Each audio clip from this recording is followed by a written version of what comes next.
வணக்கம். இன்றைக்கி நாங்கள் உப்பளத்துக்கு போயிருந்தோம். எங்கள் ஊரில் எங்கள் ஏரியாவில் இருக்க உப்பளத்துக்கு. இந்த உப்பளம் பார்த்திங்கன்னா இதுலேருந்து தான் நமக்கு உப்பு கிடைக்கிது. அங்கே உப்பெல்லாம் சேர்த்து பூச்சி வச்சுருக்காங்க பாருங்கள், தூரத்தில் ப்ளூ கலரில். இதுலேருந்து உப்பெல்லாம் சேர்ந்த பிறகு உப்பெல்லாம் எடுத்து பதப்படுத்தி பக்குவமாக எடுத்து தனியாக வச்சுருவாங்க.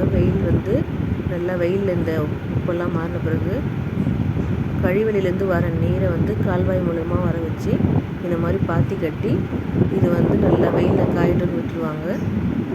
அதுக்கப்புறமா இதெல்லாம் வெயிலில் காஞ்சி நல்லா உப்பான பிறகு நல்லா பதமாக பக்குவப்படுத்தி அவங்க கரெக்டாக எடுத்து போட்டு உப்பை சேமித்து வைப்பாங்க. நாங்கள் எங்களுக்கு தேவைப்படும் போது இந்த உப்பை வாங்கிப்போம். எப்படி இந்த ஒரு பாத்தியில் எப்படி உப்பாக மாறிட்டே வருது பாருங்கள். இது நல்லா வெயில் பட்டதுன்னா இந்த தண்ணி ஃபுல்லாக உப்பாக மாறிடும்.